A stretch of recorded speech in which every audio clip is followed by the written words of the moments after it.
Pemirsa, Muzakarah Ulama se-Aceh dilaksanakan di Daya Al-Maimanah, Gampung Kedua, Kecamatan Dahrulisan, Kabupaten Aceh Timur.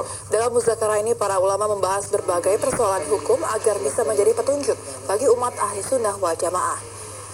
Muzakarah ulama se-Aceh ini dipimpin Tengku Haji Abdul Wahab, pimpinan Daya Al-Maimanah, dan diikuti para ulama se-Aceh, Bupati Aceh Timur, dan ribuan santri.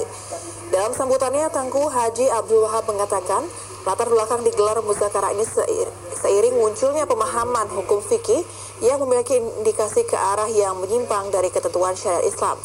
Isu tersebut saat ini tengah mencuat di Aceh. Bila hal ini terus dibiarkan berkembang, maka dikhawatirkan akan bermuara kepada penyimpangan.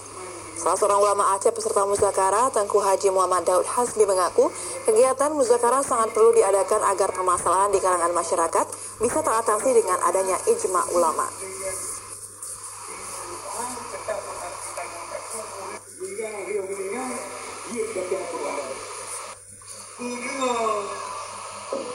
Muzakarah ulama se-Aceh pada hari ini karena banyak hal dan permasalahan tuntas dan semua sukses, dan seluruh hajat daripada ulama-ulama dan masyarakat semuanya menerima.